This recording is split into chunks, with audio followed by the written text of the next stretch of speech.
today with Mount Diablo in the background, looking grand as always. Yep, look at all these trees out here. Wow, amazing. Hey, amazing.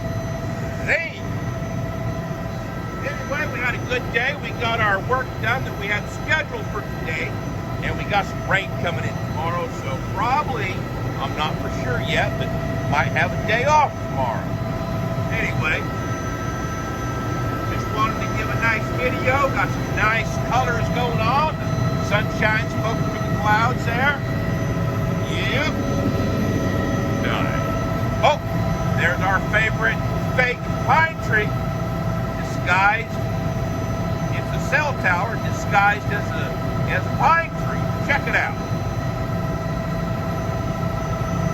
Yep.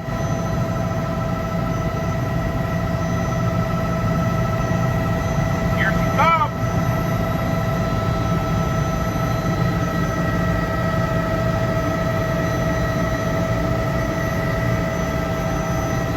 Yep. And they got another one in Brentwood. It's disguised as an old style oak, or I should say wooden, water tank, like from the olden days. And that's a cell phone tower too, and then that one looks real cool. There's Orwood.